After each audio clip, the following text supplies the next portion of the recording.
I think it works fine. Okay. You're now a co-host. Do you want to start recording now? Yeah, that's a good resume recording. Okay, everyone. So we're recording now, so be on your best behavior. So today we have Priya, and she is going to be talking about, and this is very embarrassing, I am completely lost. I had it up here and it got lost. She's talking about linearly distributed categories. And measurements. And measurements. Okay. All right. Okay. All right. All right. And Priya will take over. So I think. Okay, I'm going to share my screen. Okay. So yeah, I'll make it full screen. Oh, okay. Have to rewind. Sorry. Okay, so show full screen mode.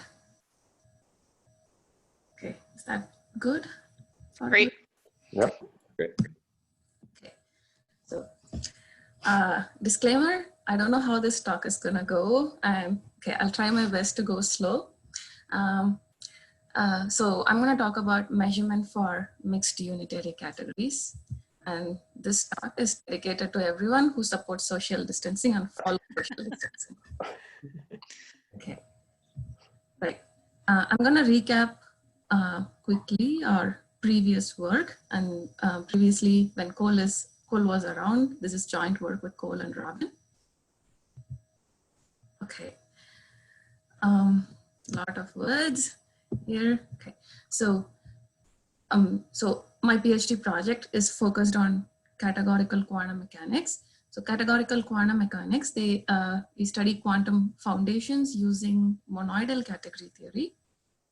And so in CQM, finite dimensional quantum processes are described as complete maps in Dagger compact closed categories. So the backbone of categorical quantum mechanics is this category, Dagger compact closed categories. And the go-to example is the category of finite dimensional Hilbert spaces and linear maps. And the CPM construction on a Dagger compact closed category chooses completely positive maps from the category. So once we apply CPM construction to the category of finite dimensional Hilbert spaces and linear maps, we can study quantum processes in this category. And another important component of CQM are Dagger-Frobenius algebras. And why are these algebras important is because they provide an algebraic description of quantum observables, however, in finite dimensions. Okay. So in the category of Hilbert spaces, which is a Dagger monoidal category, the commutative Dagger-Frobenius algebras correspond exactly to a finite orthogonal basis. So this is finite dimensional. So everything about CQM research has been mostly focused on finite dimensions. And this question has been asked by many, like what about infinite dimensions? Because like many fundamental settings in quantum physics are infinite dimensional. So how can we take all these algebraic structures and apply it to infinite dimensions? And obviously there have been efforts to generalize the existing structures and constructions to infinite dimensions. And I'm gonna go over a few. So H-star algebras. So in 2012, or about in 2012, Samson Abramsky and Chris Heunen, they came up with the idea of H-star algebras. So as we saw, Dagger-Frobenius algebras apply to finite dimensions, and they came up with H-star algebras, which are non-unital, and they showed that these algebras can be possibly used to represent infinite dimensional quantum observables. So the setting that they used for H-star algebras is Dagger monoidal categories. And so this is on the this is for the quantum observables. And for quantum processes, Bob Kuka and Chris Heunen, they generalized the CPM construction, completely positive maps construction, to CP infinity. So completely positive maps in infinite dimensions, arbitrary dimensions. So what they did, the idea was pretty simple. This is how a completely positive map looks like or is represented in a in the category of, sorry, in Dagger compact closed categories, and they removed the compact structure and straightened this wire and represented completely positive maps in this form in Dagger monoidal categories. Like, so one of the drawbacks or one of the limitations of these two approaches is that both the approaches move to Dagger monoidal categories, in the sense we lose all the rich structures of, like, we cannot bend wires anymore in this category. And so Stefano and Fabrizio, they used non-standard analysis in which they defined a category called Starhilb, and then they showed that they can still describe infinite dimensional quantum observables using Dagger-Frobenius algebras inside that particular category. But my personal conversations with Stefano, he himself agreed that this is kind of a hack and it's not a structural approach to the problem. So the question we ask is, can we generalize? So we wanted to take a more structural approach. And the question we asked is, can we generalize Dagger compact closed categories while retaining the rich structures in these categories? So moving to Dagger monoidal setting, we lose all these structures, and can we still keep these structures while generalizing these categories?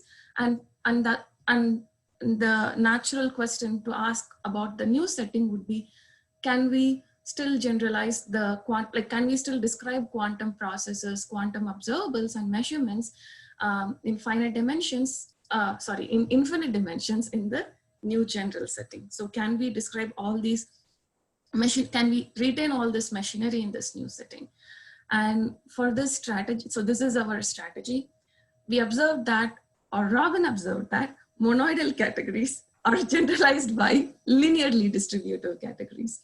And linearly distributive categories so the preliminary work or the stepping stone was laid down by Robin and Robert many years ago when I was really young.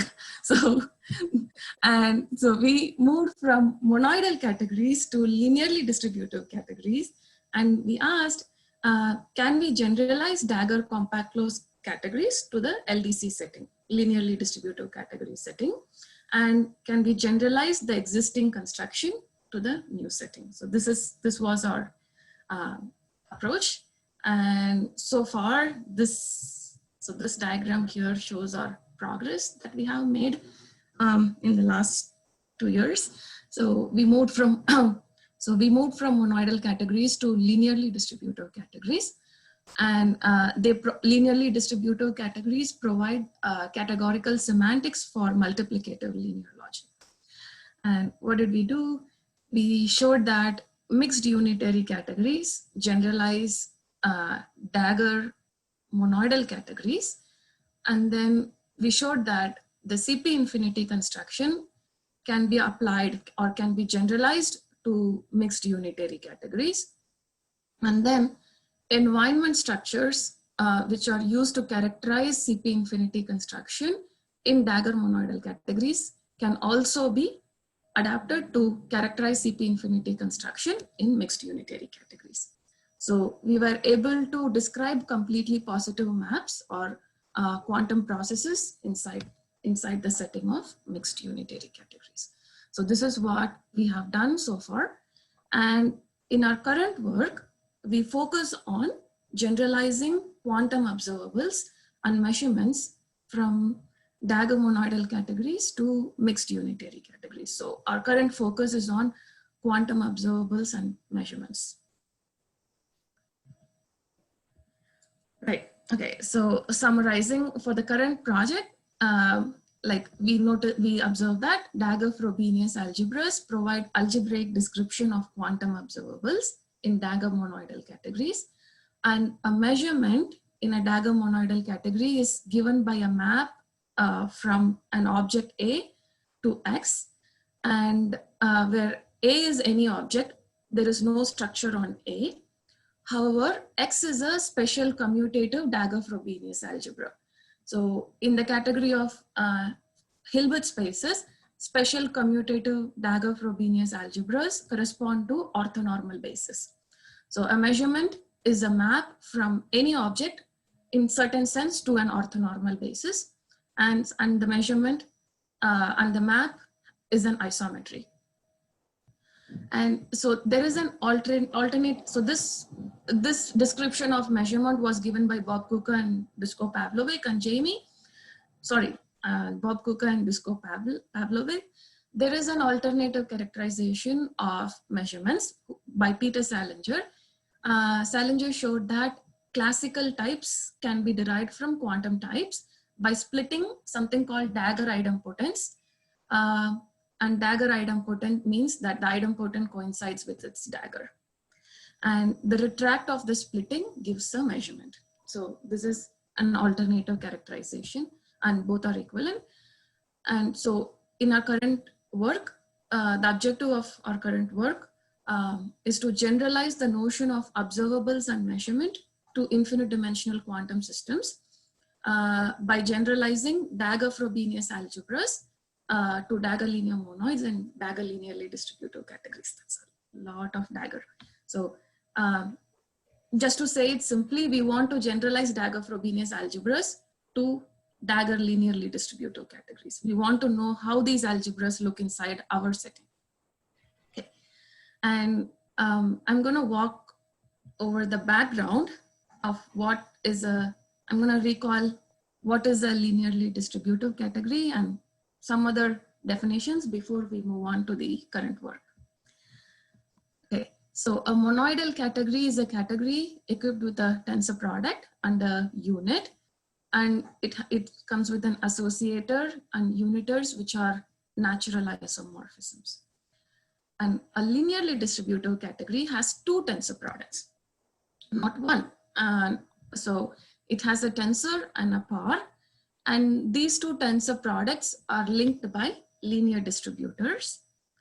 So a distributor goes in this direction. A tensor B par C goes to A tensor B par C. And a right distributor moves the right tensor product into the bracket. And it is important that this distributor is not an isomorphism. So if it is an isomorphism, so the map on the other side is not legal in a linearly distributive category. And if it is an isomorphism, the whole category degenerates to a monoidal category. Okay, so the tensor becomes par, coincides with par in that case. So, and the nice thing about linearly distributive categories is that they come with a graphical calculus. They are equipped with the graphical calculus. I just want to check if my pace is okay or if I'm going too fast. I want to check if, okay, is it okay? All right. Okay, so that's a linearly distributive category. So a mixed category is a linearly distributive category with a map between from the unit of the par to the unit of the tensor. So we have a map called a mixed map from bottom to top, and this mixed map gives a map from A tensor B to A par B for any object A and B. And this is how the map is described. So A tensor B, we use the uniter to produce a bottom. And so this will be A tensor bottom par B. And then the bottom can be converted to a top using the mixed map. And so we have A tensor top par bottom, and then we use a distributor. So then after the distributor is used, it becomes A tensor top par B. And then we used a uniter again to go to A par B. So, and we can use either the left uniter or the right uniter. So the mixer, So we get a mixer map from A tensor B to A par B using the mix map, and both the ways of getting the mixer coincides. And it can be proven that mixer is a natural transformation. So so a mixed category is a LDC that has a mix map and with this coherence condition. And an isomix category is a category when the mix map is an isomorphism. So both the units are isomorphic to one another through the mix map, and the mix map being an isomorphism doesn't mean that the mixer is an isomorphism. Okay, so only the units are isomorphic to one another, and the tensor products are not isomorphic because M is isomorphic. Right, and a compact LDC is an isomix category. So it's like where the units are isomorphic through the mix map, where every mix is an isomorphism. So in a compact LDC, both the tensor products are isomorphic to one another. So here is a kind of a map that shows different variations of LDCs. So on the left, we have the most general category. And then on the right, we have the most special, which is a monoidal category. So to begin with, an LDC has two different tensor products, which are linked by a linear distributor. And if the LDC has a mix map, a map from the unit of the par to the unit of the tensor, then we call it to be a mixed category. And for an isomix category, both the tensor units are isomorphic through the mix map. And for a compact LDC, the tensor products are isomorphic to one another through the mix map. And for a monoidal category, the mix map is an identity and the mixer is an identity, which means that the tensor units coincide and the tensor products coincide. And thereby we get a monoidal category from a LDC. So. Question of the compact LDC, how is it different from a monoidal? Why isn't it a monoidal category, I guess? It is, okay, so here we ask mix to be not, so asking the mix map to be identity is more strict. So. Right, okay, sorry. Yeah. Just isomorphism. Yeah, that's an isomorphism. It is not coinciding. Yeah, thank you. Okay, so those are the variations of linearly distributive categories. So now we know what is a dagger monoidal category. A dagger monoidal category is a category with a dagger functor such that the dagger is stationary on objects. So the dagger functor doesn't shift objects. A dagger is A, and the dagger is an involution, and it preserves the tensor product. So F tensor G daggered is F daggered tensor G daggered, and all the basic natural isomorphisms are unitary. So by unitary isomorphisms, what we mean is that the dagger of the isomorphism coincides with the inverse. So this is the description of a dagger monoidal category. Now we want to know what is a dagger linearly distributive category if we want a more general setting. Now there is a caveat so applying a dagger functor to an LDC is trickier than it is on monoidal categories. And why so? A dagger functor for LDCs has to minimally flip the tensor products. And why? So here is a dagger of the linear distributor. So the linear distributor goes in this direction, A par B tensor C to A par B tensor C, and the daggering, we get this map. And suppose if I do not flip the, if I want the dagger to be a stationary on the tensor products, then I get a map like this, right? So which takes something par B tensor C, B dagger tensor C dagger to A dagger par B dagger tensor C dagger. And this map is an illegal map in an LDC. And if this is allowed, then the category degenerates to a compact LDC because the linear distributor degenerates to an associator.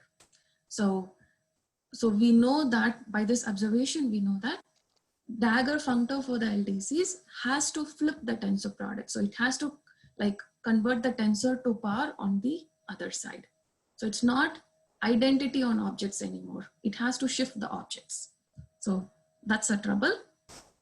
So here is the definition of a Dagger. So here is not exactly a definition. I'm just stating the components of a Dagger LDC, and I'm not stating the coherence conditions here.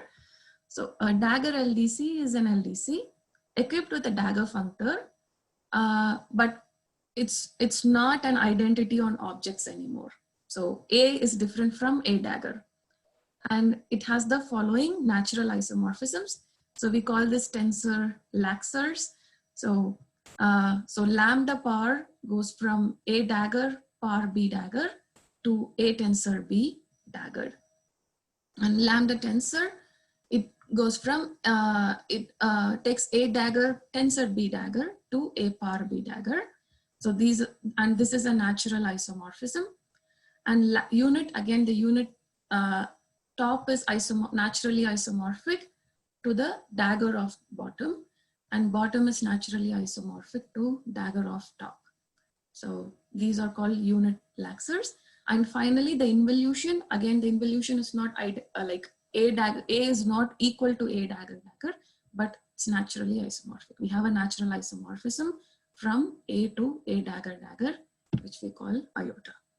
And these natural isomorphisms interact with one another and satisfy like about 16 coherence conditions, I think. And we are not really gonna look at those, but these are the components that we want to know. Okay. Right. Now, okay, so now we want to talk about unitary objects. So we say that we notice that in a Dagger LDC, A cannot be equal to a Dagger. However, we ask for certain objects in a Dagger isomix category with an isomorphism between A and a Dagger. Okay, so this is called the unitary structure map, and the unitary structure map satisfies again certain coherence conditions such that it preserves the tensor, it preserves the power, and it preserves the units. So again, I'm not going into the coherence conditions, but the thing we want to know about the unitary object is that they come equipped with the unitary structure map, which is an isomorphism between A and a Dagger. And a unitary category is a compact Dagger LDC, which means the tensor is isomorphic to power through the mixer, in which every object is a unitary object. Okay, so every object in the category is a unitary object. So we can show that every unitary category is Dagger linearly equivalent to a Dagger monoidal category.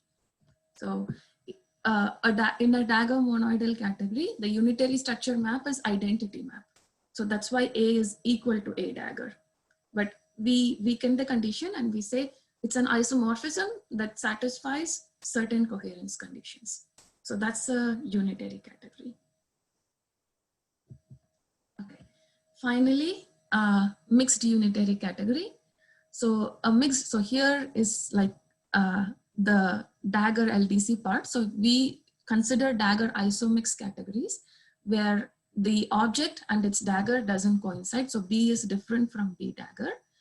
And then a mixed unitary category is an Dagger isomix category. However, it has a functor from a unitary category to the bigger setting. So the idea is that there is a unitary category living in a bigger space, and the unitary category in some sense, or in a sense, represents finite dimensions, and the bigger space represents infinite dimensions. So that's the idea of a mixed unitary category. So a mixed unitary category is it's a Dagger isomix category equipped with a Dagger isomix functor from the unitary category. So this functor preserves all the dagger structure and all the isomic structure from the unitary category. So that's the idea. Okay, so are there any questions about the background stuff? Yeah, I have one. Does the dagger isomix functor have any special properties? Is that supposed to be proper or something, or nice? No, it carries the information about the unitary structure. So that's property. Okay. Yeah.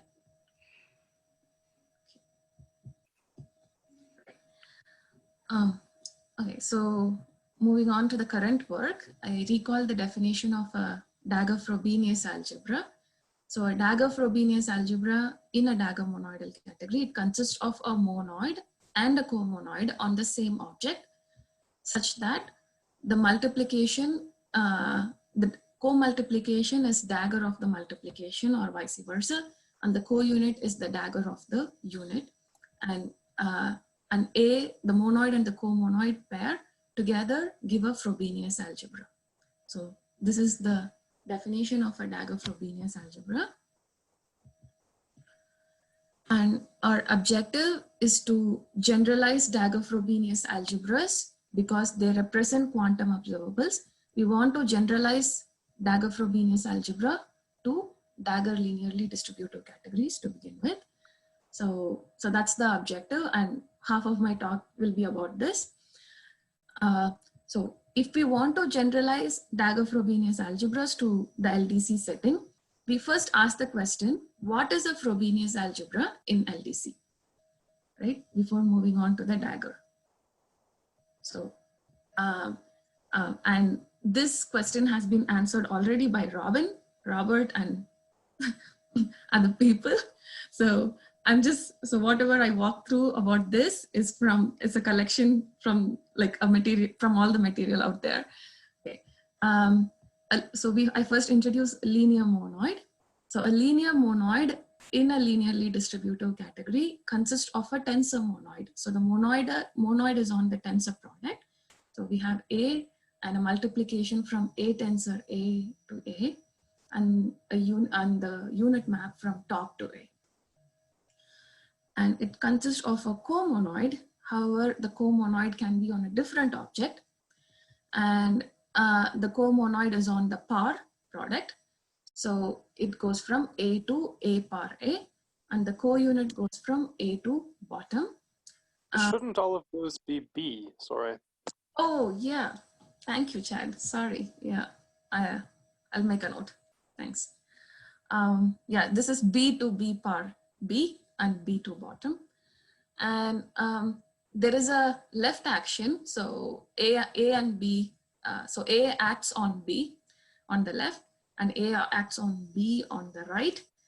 And we have this coherence condition. So if we have the unit here on A, then we get an identity map. And then this condition here reminds us of left associativity. So if we have A, we have two action maps, two left action maps, then this is same as multiplying the A together and then A acting on B. And here is for the right action. So A right acting on B and another A right acting on B is same as multiplying A and then the product right acts on B.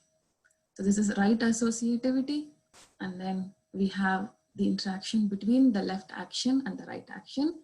They can slide along B in any order. So order of the left and right action maps doesn't matter. So, and similarly, we have left coaction where B coacts on A on the left and B coacts on A on the right. And we have similar 4 conditions on the coaction maps for the unit law, and then left co-associativity, right co-associativity, and the order of the coactions doesn't matter. So we have the same rules. And these, and finally, these are called the Frobenius, kind of the Frobenius relations. So these relations tell us how the multiplication interact with the coaction and the co-multiplication interact with the action. So here we have the left, so the left coaction with the right action. And so this is same as multiplying A and then B coacting on A. And this is same as B coacting on A, and then we do a multiplication. And similarly here, this is so from this diagram, we can see every other diagram is symmetric kind of. This is the the right version. So these rules are the right version of these rules here. And here we just vertically, like vertical flip of the rules. Yeah, so these are the Frobenius, these rules represents Frobenius relations for linear monoids. And, so we can make the definition a little bit stricter. So a linear monoid is a Frobenius monoid when the monoid object coincides with the co-monoid object. So A is equal to B. The actions and the multiplication coincide. The coactions and the co-multiplication coincide. Okay.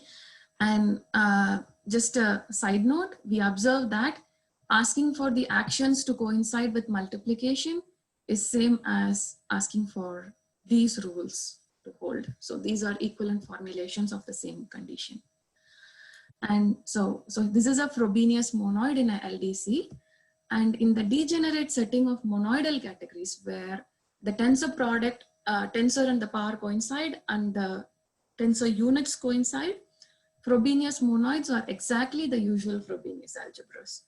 So I take the first rule there, like where we have B coacting on A and then A acting on B. So I just replace the coaction by co-multiplication and action by multiplication.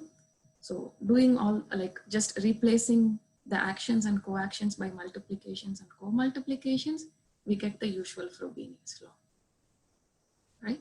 So a Frobenius monoid in the degenerate setting of monoidal categories is exactly a Frobenius algebra in the conventional sense, and a linear monoid is more general than a Frobenius monoid. And here are homomorphism of linear monoids. So I represent a linear monoid like this. A is a monoid, B is a comonoid, and the circle here just represents the color I use for the multiplication and the action maps. So it consists, morphism between linear monoids consists of a monoid homomorphism, so from A to A dashed, and a comonoid homomorphism from B dashed to B.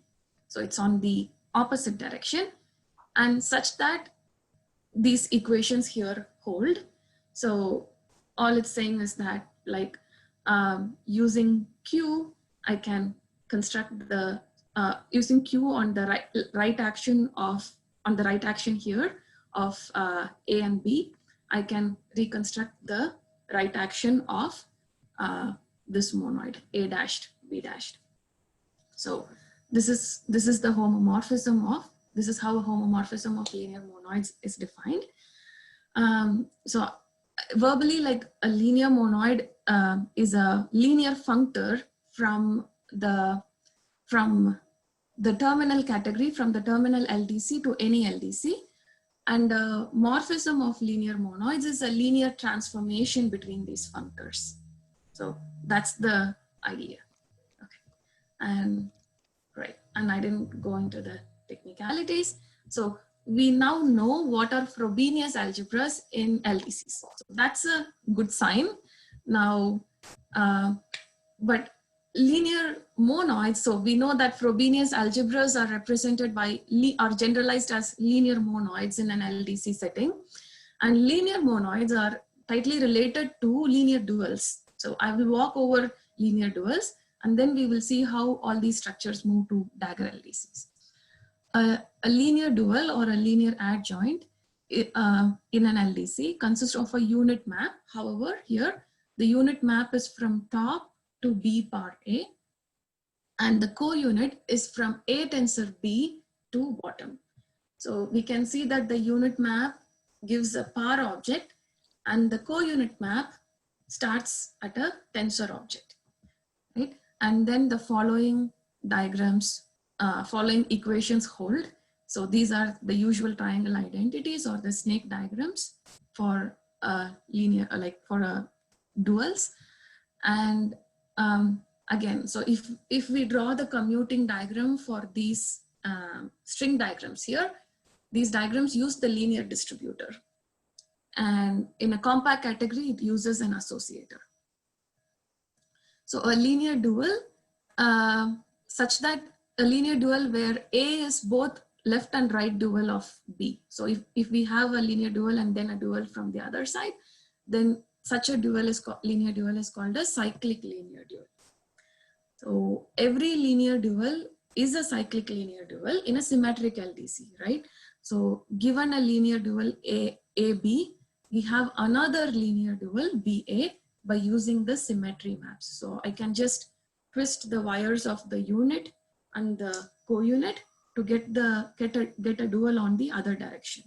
So thereby, in a symmetric category, every linear dual is a cyclic linear dual. And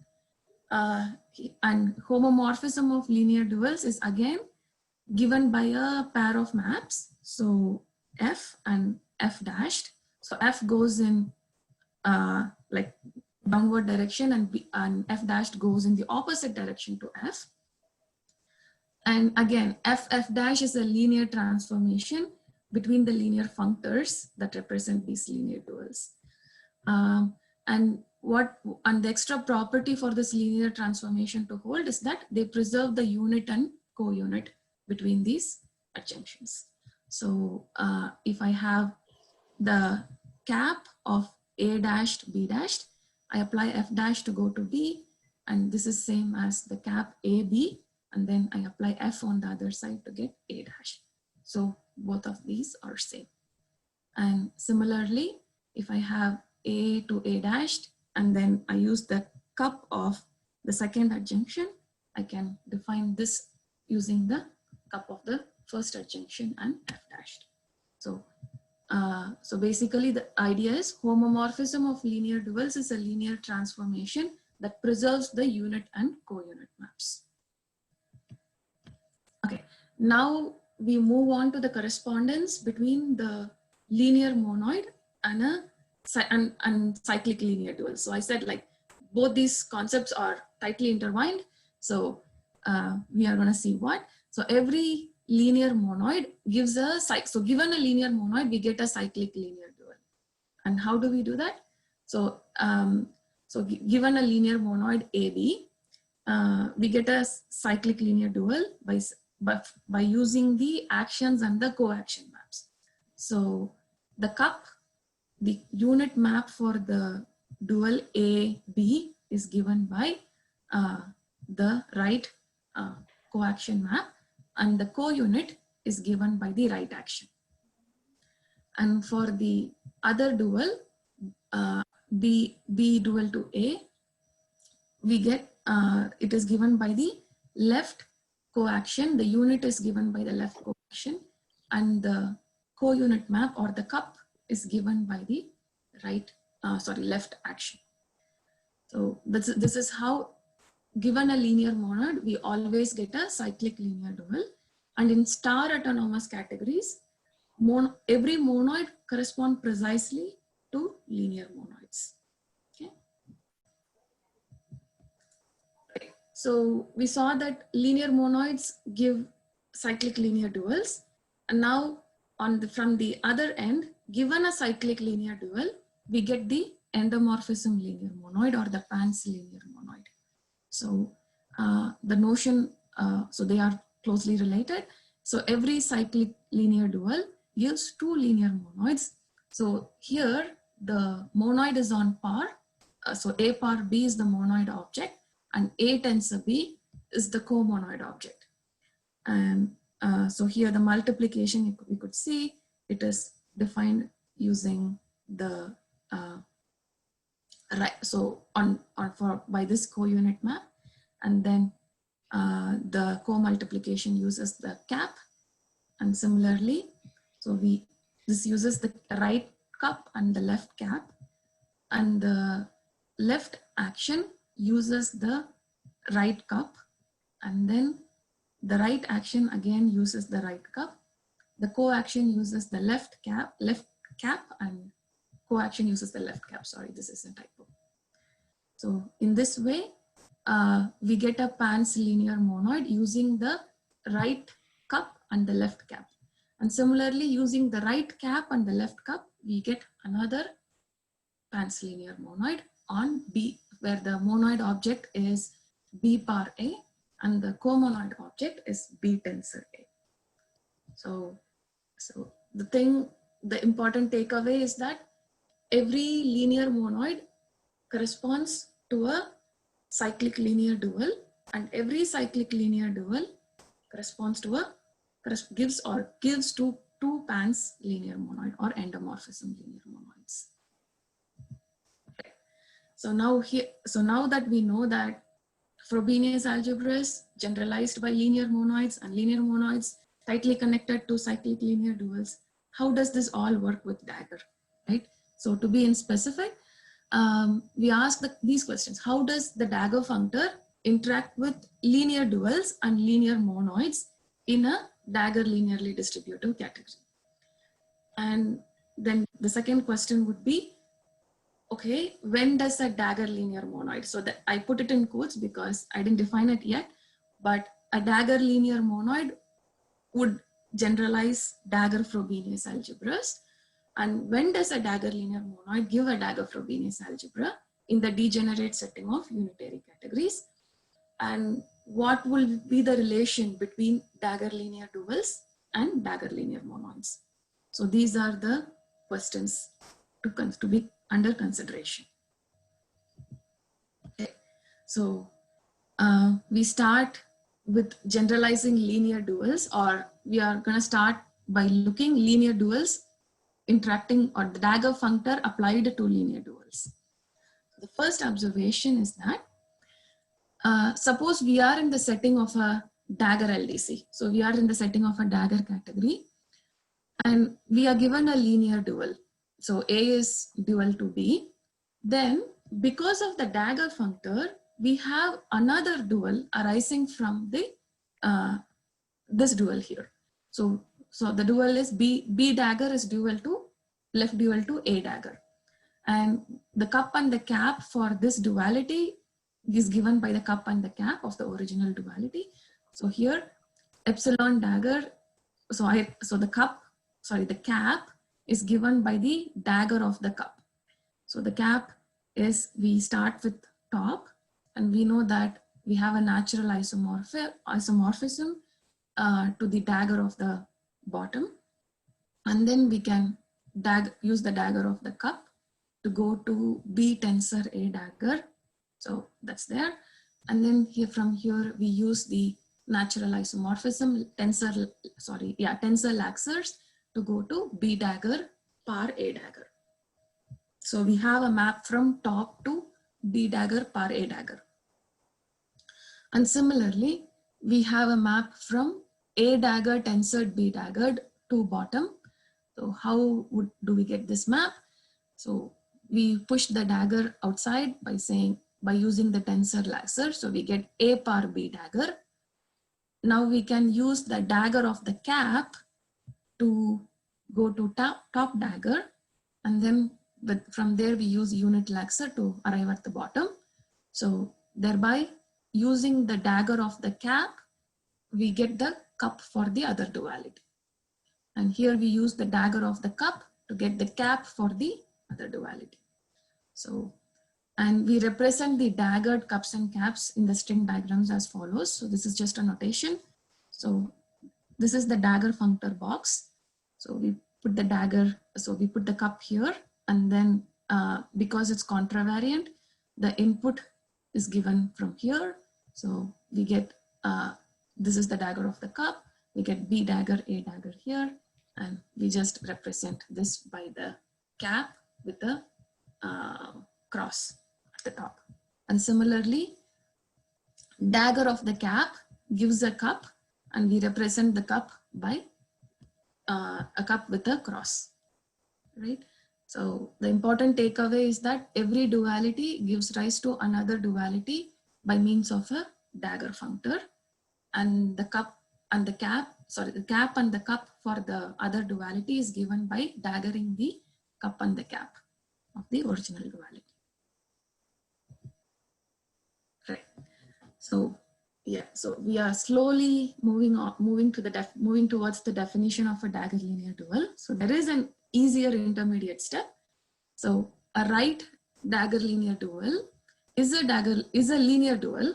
So it is special in the sense A is dual to its dagger, right? The object is left dual to its dagger, or the dagger is the right dual of the object. Okay, and so we represent this by representing iota and identity map at the bottom. We will see in a bit why. So it's a linear dual such that, so we start with the linear dual A dagger, and then we consider the duality given by the dagger, applying dagger to this adjunction here. So applying dagger to this adjoint gives us A dagger goes to A dagger, and for A we get A dagger. So we get this adjunction. And here iota and identity is a isomorphism of linear monoids. So here I have linear duals. I should have changed it. This is a error here. This should be linear dual. It's not linear monoid. Okay, so error. Okay, right. So here we have a linear dual A dagger. And then applying dagger to that linear dual gives us another linear dual, A dagger dual to A dagger. And then we have an isomorphism between these linear duals given by the iota map and the identity map. So that's a right. So that's the definition of a right dagger linear dual. So you could see a pattern emerging that we are asking a dual to be isomorphic to its daggered version, right? Okay, and left dagger linear dual is again where the object is the right dual to its dagger, and so we have a linear dual like this. So that's here, and then applying the dagger functor to this linear dual, we get, so B dagger, B goes to B dagger. Here, B dagger goes to B dagger. So, and we have the dagger of the cups and caps. And we have an isomorphism between these linear duals given by the iota map, given by the involution map. So that's the left dagger linear dual. So that's the idea. That's the intermediate step. Have to clear this. Oh, right, okay. Yeah. And so moving on from the intermediate step to the definition of a dagger linear dual, we observe the following. So given any linear dual or a linear adjoint A dual to B, the following are equivalent. So given the adjoint A dual to B, so this adjoint is isomorphic to the right dagger linear dual. So A to A dagger iota 1, and we have a linear monoid homomorphism between these duals, linear dual homomorphism between these duals, such that identity and Q, A dagger to Q, is an isomorphism. And similarly, we can say that the linear dual is isomorphic to its left dagger linear dual. So the linear dual A is dual to B, is isomorphic to B dagger dual to A, the linear dual B. And here we have a map from A to B dagger such that P and 1 together gives an isomorphism of linear duals. Okay. And so just to, I'm pointing it out that we are saying that a linear dual is isomorphic to its right, to the right dagger linear dual or left dagger linear dual. Or equivalently, in a more complex sense, we can say that the linear dual is isomorphic to its daggered version. So we are given the linear dual A adjoint to B, and then applying dagger to this linear dual, we get B dagger adjoint to A dagger, and then there is a homomorphism of linear duals, or homomorphism between these linear duals, P and Q. So, and any of these, two of the three conditions hold. So we say A to B dagger, P, and daggering Q, we get B dagger to A dagger dagger. So that coincides with the iota map from A to A dagger dagger. And so the second condition is we go from B dagger dagger to B using iota inverse, or we can go in the other direction where I go from B dagger daggered to A daggered using P dagger, and then A dagger to B using Q. So these diagrams commute, or P or Q are isomorphisms. So if any of the two conditions hold, because like we take any of these two conditions, the other condition, we can prove the other condition. Then we know that this is a dagger linear dual. So I'll just go over this again. Like, so we start with a linear dual, applying the dagger functor, we get an isomorphism between the daggered version and the dual of the dual. So that's the idea. So a dagger linear dual is a linear dual that satisfies any of the following equivalence statements. Okay. And unitary, so in a, okay, so this is, we ask the question, when does a dagger linear dual coincide with a unitary dual? And the unitary dual represents the condition inside a dagger compact closed category, where we say that the dagger of the cup is the cap with the twist, right? So the dagger, and we can, and this is possible because A is isomorphic to A dagger, right? And so a unitary linear dual in a unitary category is a linear dual satisfying in addition this property here. So the dagger of the cup is the cap twisted, or the dagger of the cap is cup twisted. And a dagger linear dual is a unitary dual if one of the following conditions hold. So we say that, so instead of daggering the, instead of daggering the cup, instead of twisting the cap, we can use P and Q morphisms to get the same map. And when these two maps coincide, we get a unitary dual, right? Because in a non-unitary setting, we don't have the luxury of turning A to A dagger. So we need to use P to go from A to B dagger, and B and Q to go from B to A dagger. And however, we can achieve the same effect with the twist and the unitary structure map in a unitary category. Yay, so that's, so now we generalized, we now know how dagger functor interacts with linear duals. Now we can move on to dagger linear monoids, and hopefully dagger linear monoids would give us dagger Frobenius algebras after all this hard work. And okay, it's the same pattern again.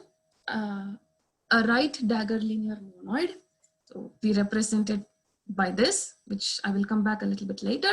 So it is a linear monoid where the monoid is on A and the co-monoid is on A dagger, and such that iota and identity is an isomorphism of linear monoids, right? So we say that we get the co-unit on A dagger is given by daggering the unit, and the co-multiplication is given by daggering the multiplication. And for the actions and the co-actions, again, up to iota, we see that the co-action is the dagger of the action on the right and the left. So that's the idea. And here we have the same notion where every linear monoid gives another linear monoid by means of a dagger functor. And then we use this definition as an intermediate stepping stone before moving on to a dagger linear monoid. And similarly, a left dagger linear monoid, oops, okay, so this, okay, a left, I made some mistake in the later code here. A left dagger linear monoid has a monoid on B dagger and a co-monoid on B. And then here we have an isomorphism between the linear monoids given by daggering this linear monoid here with iota and identity. And saying that identity and iota is an isomorphism between this linear monoid and its dagger is same as giving these coherence conditions here. Again, daggering the unit gives co-unit up to an isomorphism, and daggering the multiplication gives co-multiplication up to these iota. Yeah, and so the following are equivalent for a linear monoid. So given some arbitrary linear monoid in a dagger LDC, right? So saying that this linear monoid here is isomorphic to the right dagger linear monoid. So the isomorphism is given by identity and Q. Q goes from A dagger to B. So saying this, and Q is a comonoid homomorphism such that this, and here's, or we can equivalently say that the linear monoid is isomorphic to its left dagger linear monoid. So the left dagger linear monoid is B dagger B, and we have P must, okay, this direction is incorrect. P must go from A to B dagger, okay? And this is an isomorphism of linear monoids.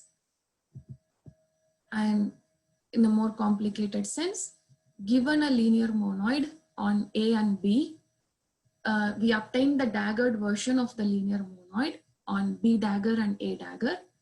And we say that these two linear monoids are isomorphic. So they have a homomorphism PQ such that P or Q isomorphisms, and like any of these, again, any of these two conditions hold. So two of these three conditions hold, and those conditions, what they say is that P and Q are isomorphisms. So again, so finally a dagger linear monoid is a linear monoid that satisfy any of those three conditions. So it is a linear monoid that is either isomorphic to its right dagger linear monoid, or isomorphic to its left dagger linear monoid, or it is isomorphic to its daggered version. And so because the isomorphism is determined by, okay, so a dagger linear monoid is determined by its isomorphisms, we represent P and Q below this line here. So this is the notation we use for a dagger linear monoid. Correct. And we want to see that a dagger linear monoid generalizes dagger Frobenius algebra, right? So I'm just writing the same, the axioms of a dagger linear monoid explicitly here. So a dagger linear monoid is a linear monoid. It consists of two morphisms, P from A to B dagger and Q from A dagger to B, such that two of the three conditions hold, right? And then the interesting part is that here, what we have here, where we see that the unit is, so daggering the unit gives the co-unit up to Q, the isomorphism Q. Daggering the multiplication gives the co-multiplication. So you can see that Q is a co-monoid homomorphism here. And the actions and the co-actions are daggers of one another. So the co-action, action daggered, applied P and Q gives co-action, and and here again, the same for the right. So that's the important observation that we have. Right. So now we want to know what's the relation between dagger linear duals and dagger linear monoids. Okay, so so here we talk about linear duals that is also a monoid in a dagger LDC. So given a linear dual and a monoid, then the dagger functor interacts with the linear dual to gives the following monoids and comonoids, right? So in a dagger LDC, starting with a monoid, I get two other comonoids, right? So I can apply the dagger functor to the multiplication and the and the unit to get the co-multiplication and the co-unit. So on a dagger. So here is one comonoid obtained by daggering the multiplication and the co-multiplication. And because of the linear dual, I can bend the wires to obtain another comonoid, which is on B. So here we see we have the multiplication map. We bend the wires, the incoming and the outgoing wires, to get a co-multiplication map, and the type of the wire is B. So this is called the dual co-multiplication obtained by dualing the multiplication. Here is the co-multiplication obtained by daggering the multiplication. So there are two comonoids that I can get. Right. Now the following so now this is the statement that relates dagger linear dual to dagger linear monoid. So the following statements are equivalent. Given a dagger linear dual, and a monoid, such that P is a monoid homomorphism, right? So where the monoid is obtained by, so this is the conjugate monoid. So it's obtained by dualing and then daggering the dual co-multiplication. And similarly, the unit on B dagger is obtained by dualing the unit and then daggering. So this should be B dagger, right? Or equivalently, A dagger to B must be a comonoid homomorphism, right? So saying that I have a dagger linear dual and a monoid, and then P is a monoid homomorphism is same as giving a dagger linear monoid, right? Okay, so I'll sketch the proof briefly. Right. So for going from A to B, we know that we are already given a monoid, so we want to get a dagger linear monoid. So we have a monoid, and the comonoid, we take the dual comonoid B, and then we define the action and the coaction maps as follows. So the action map is defined by bending the wires of the multiplication. Oops, so this is B tensor A to B. And then similarly, here I'm using the twisted bends to get the other action. And similarly, I get the coaction by bending one of the incoming wires in the multiplication. So we have a monoid and a comonoid with action and coaction maps. And we just have to verify now that all these maps together satisfy the coherence conditions for a dagger linear monoid. And then P and Q, again, we get from the previous statement, we know we are given that P is a monoid homomorphism, and then we can define Q by bending the wires again. For B to A, given a dagger linear monoid, we want a dagger linear dual and a monoid homomorphism from A to B dagger. So we already know that from a linear monoid, we get a linear dual using this cap and this cup. And this is a dagger linear dual because of this property here. So we want to show that there is a homomorphism or isomorphism between the linear dual and its dagger. So, and that means that this diagram here must be equal to the last diagram there. And so we start here, and because it's a dagger linear monoid, I replace the coaction map here by the axiom I have for the dagger linear monoid.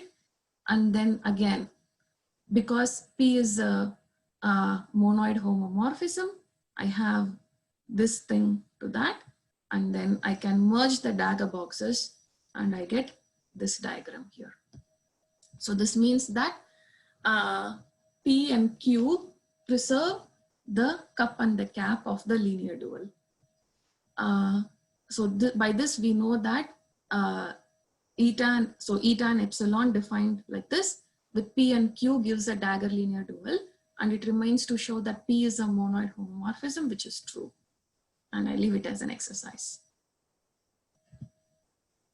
Right. And here is an example of a dagger linear monoid.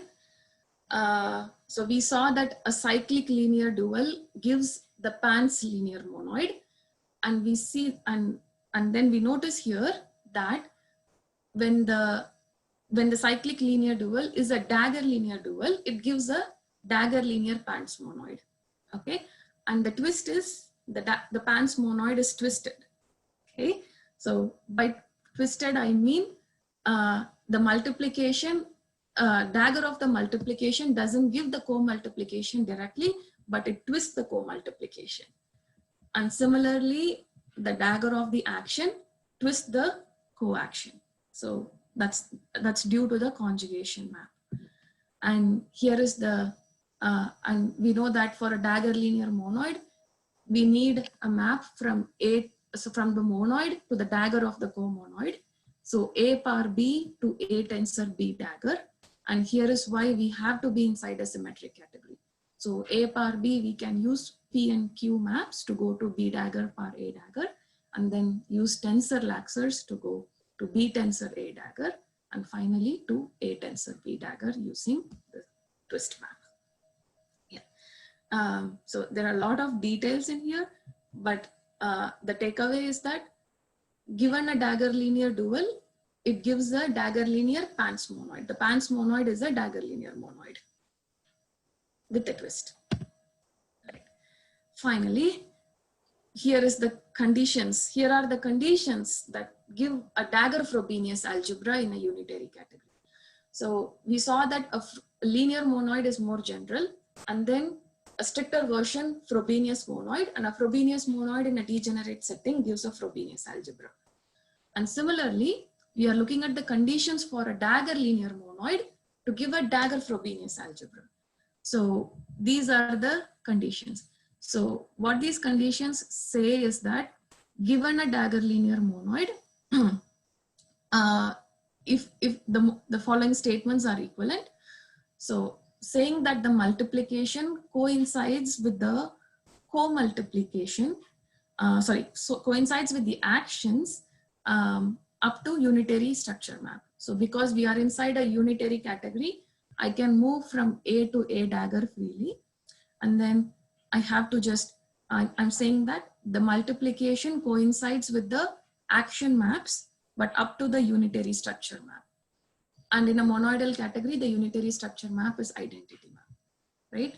And saying this is equivalent to saying this condition here, where I just put a circle here, like in everywhere. So once I put a circle, by unit law, this is identity map. And then I have the circles on the action and the coaction and the actions.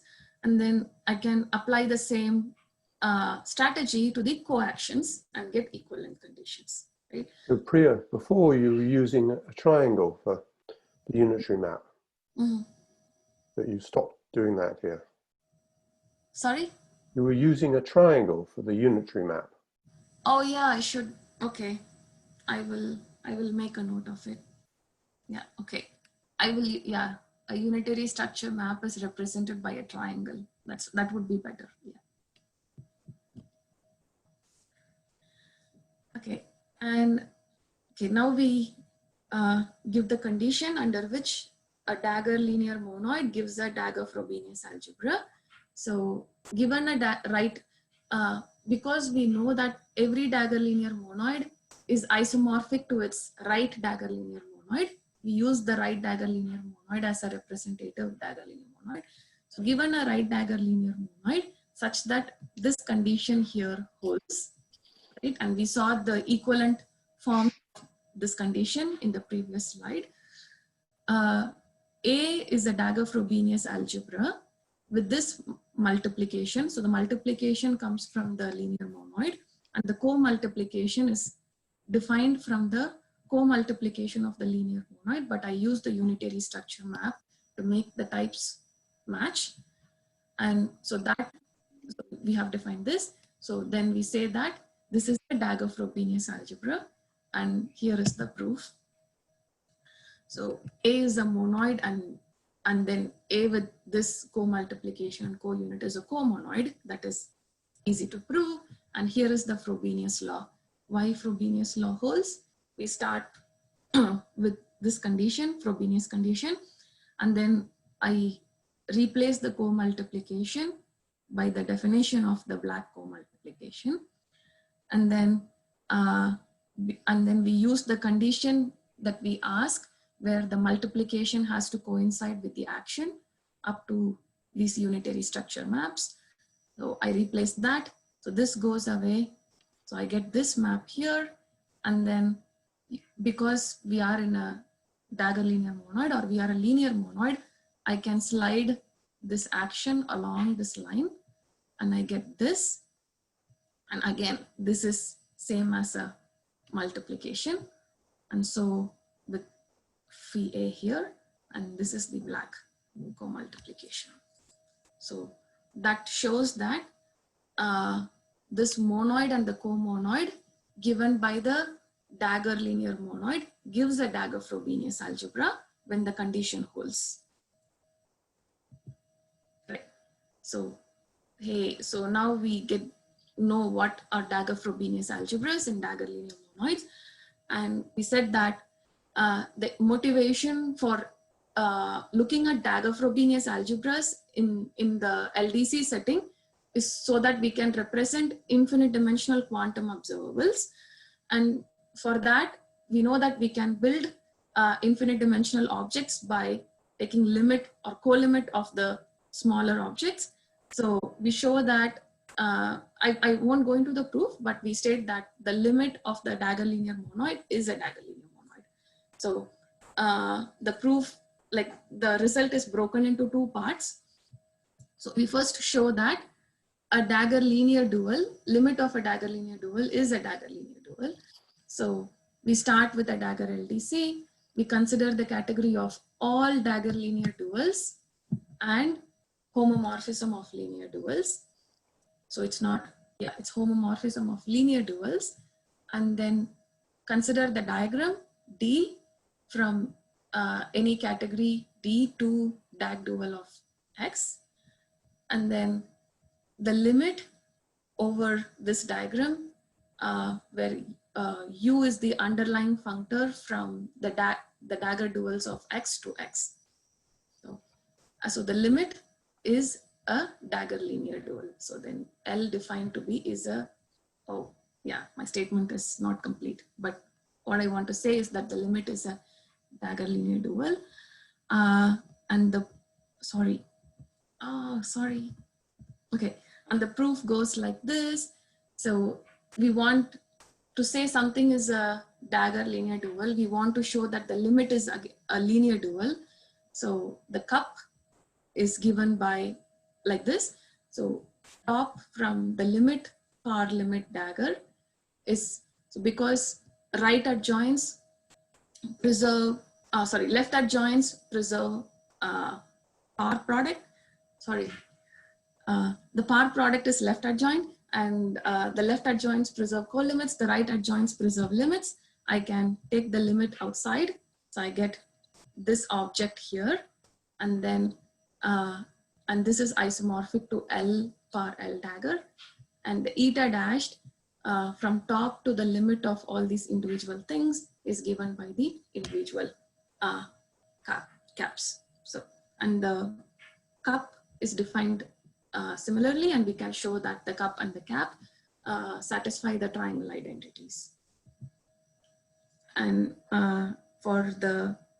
so the next step is to show that the limit of dagger linear monoids is a dagger linear monoid.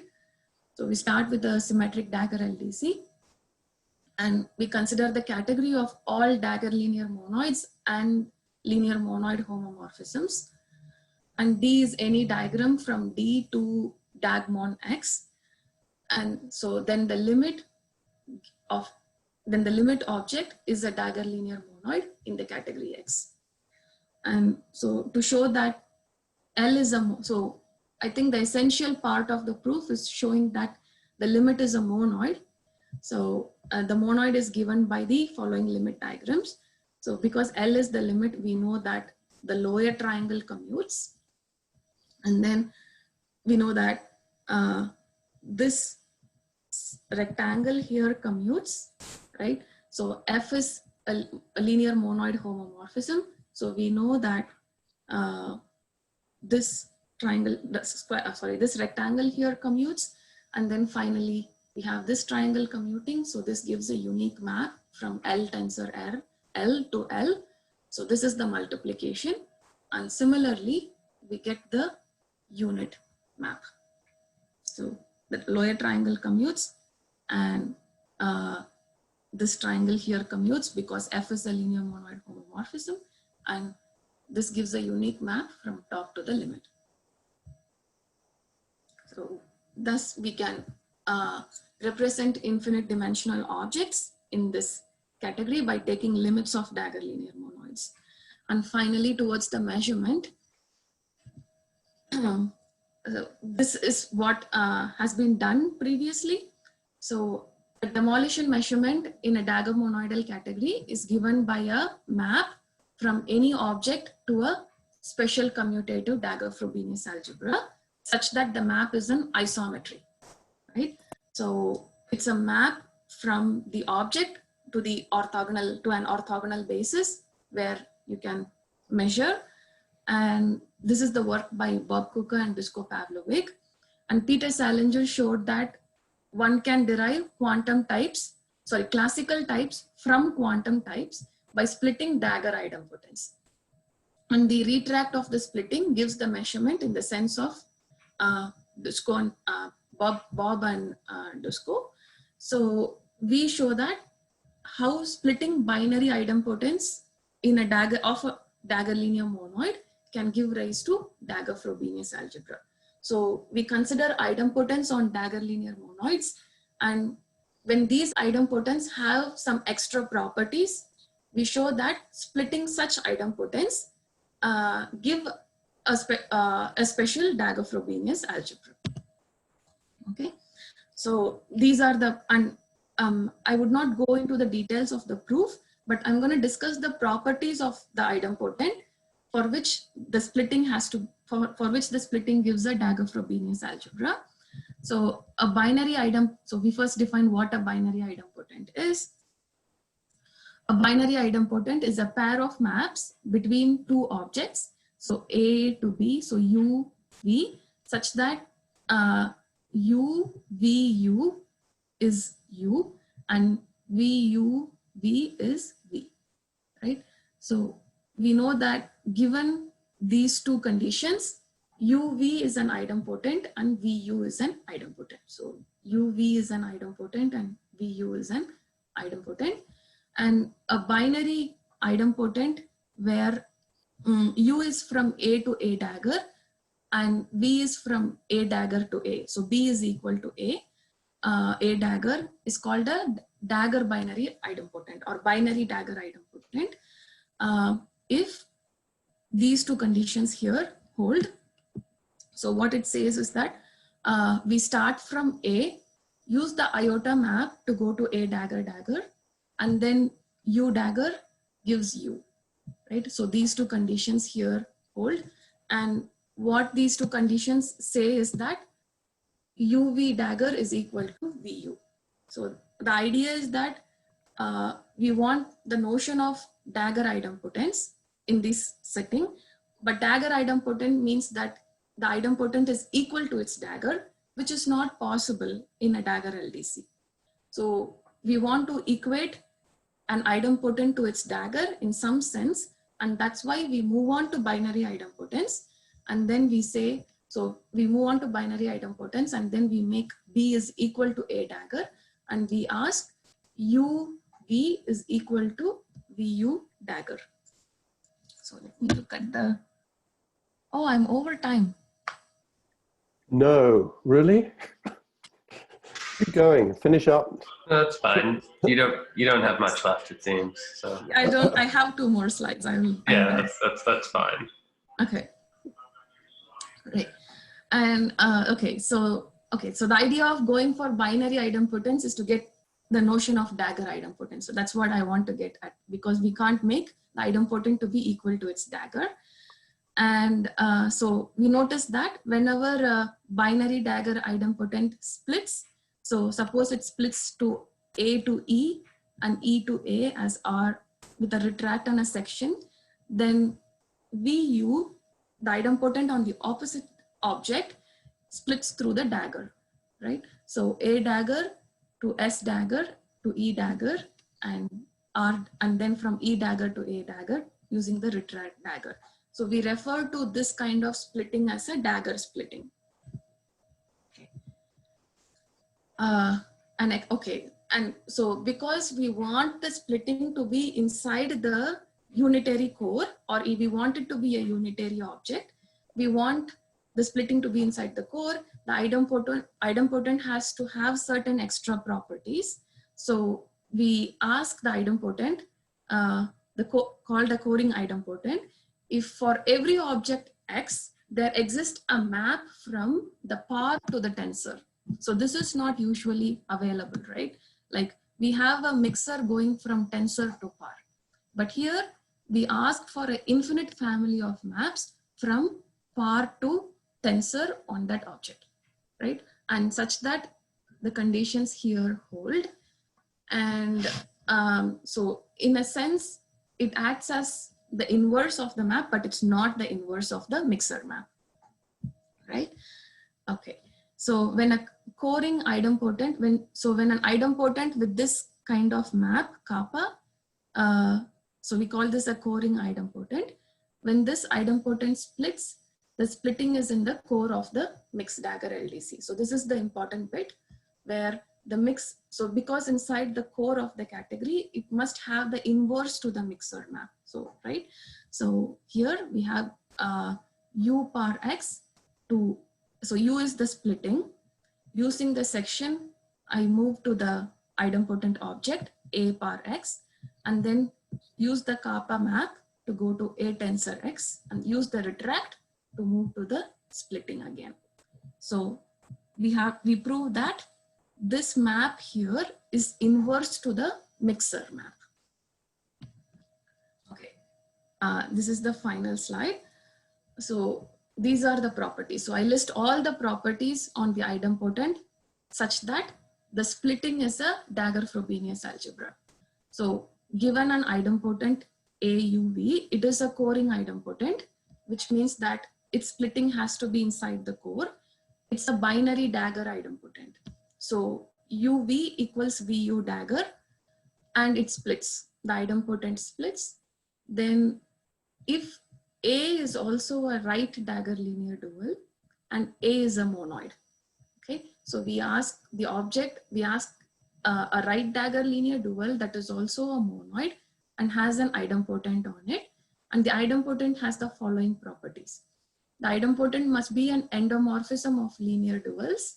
It must be a monoid homomorphism. In the other sense, it's a monoid endomorphism. So if the idempotent has these two properties and U satisfies the following equation here. So this equation basically says that the multiplication coincides with the action maps. Then we have that the splitting, the object that through which the idempotent factors through the splitting is a Dagger-Frobenius algebra. So that's how the measurement is defined. And we are working on getting examples for all this theory that we discussed. Thank you. I'm sorry for going over time really much. Thank you. All right, thank the speaker. Yeah, Thank you. I think we can also do like a.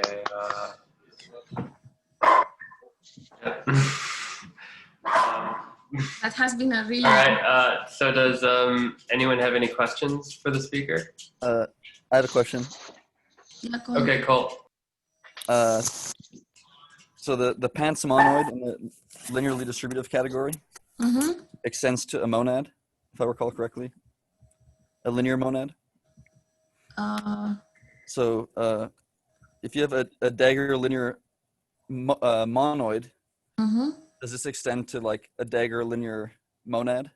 Oh, that's a good question. And moreover, in this setting, do these maps P and Q extend to like natural transformations?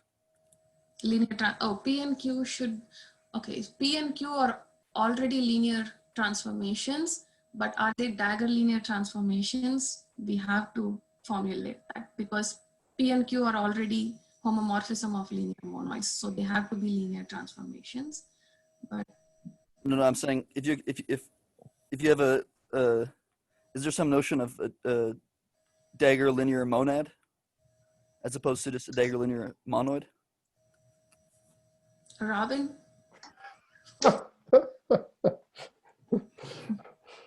The trouble is, right, there are different notions at different levels, and I'm not quite sure what level that you're working at, because a Dagger linear monoid is actually a Dagger linear monad if you sort of put it into a linear bicategory setting. So Dagger linear bicategory. Yeah. So is that the level you're talking about, or was it some upper level? Cole, that's a question for you. Yes. Yeah. Okay. Yeah, we are yet to look at.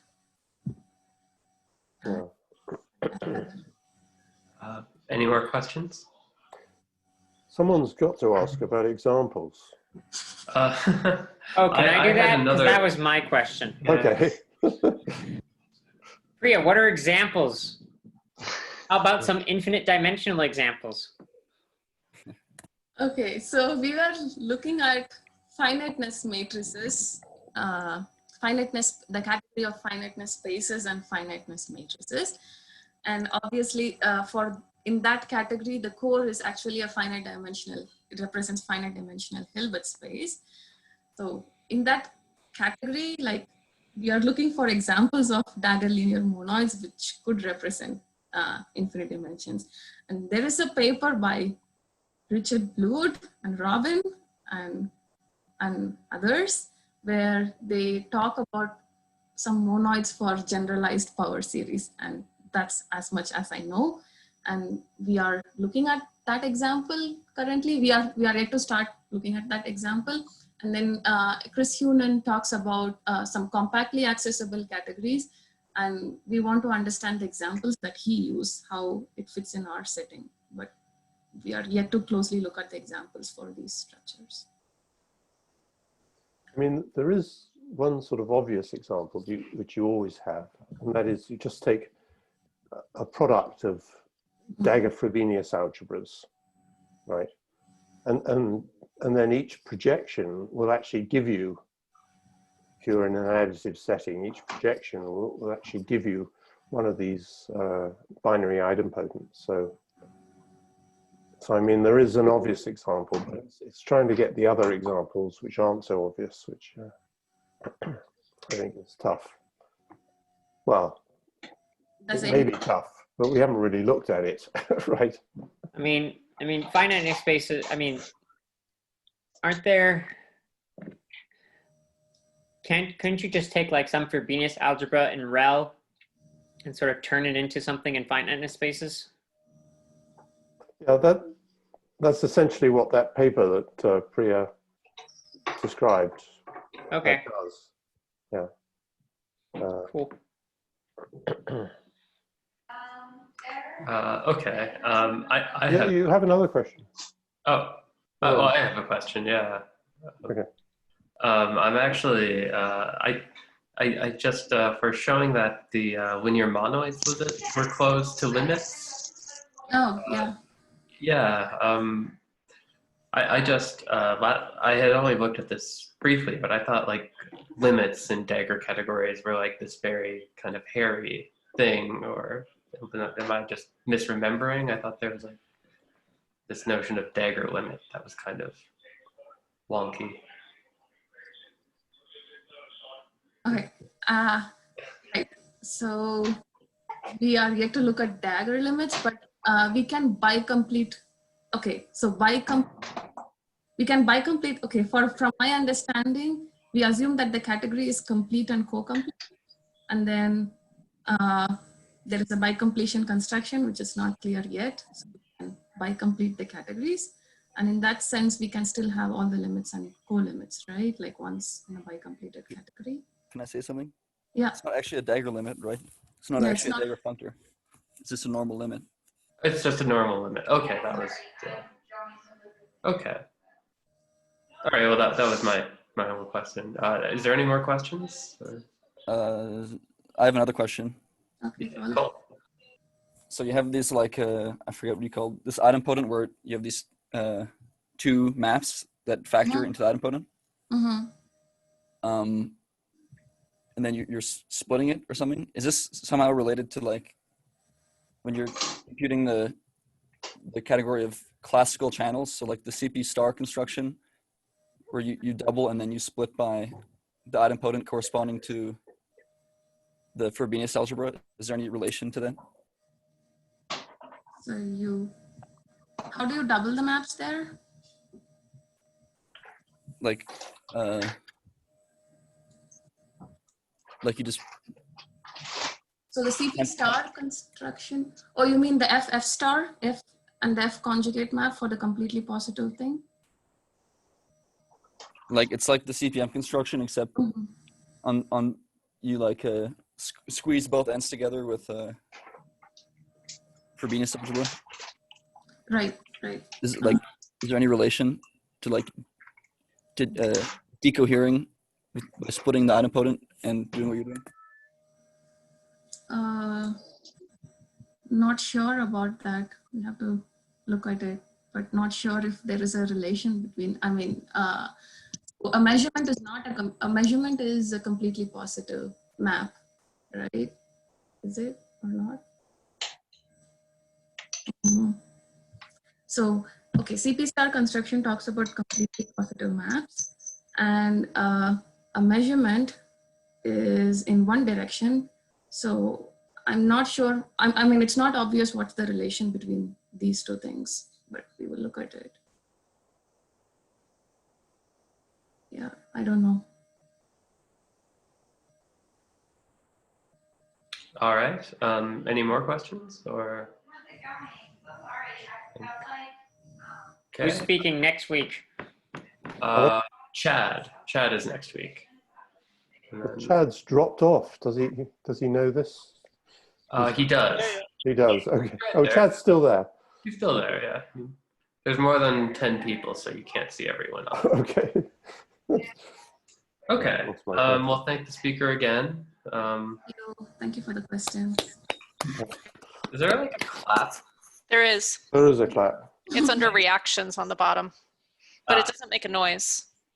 It doesn't make a noise? No, it just does that. See. Okay. Okay. Well, thank you, Priya, for talking. I think that was good. So you shouldn't be worried about that being recorded. So, Where are you posting the recording, or are you? I'm going to talk to Priya about that. If she doesn't mind it being on the Peripatetic website, I might put it there, or the That's link. fine. Okay. All right. So thanks, everyone. I'm going to See you.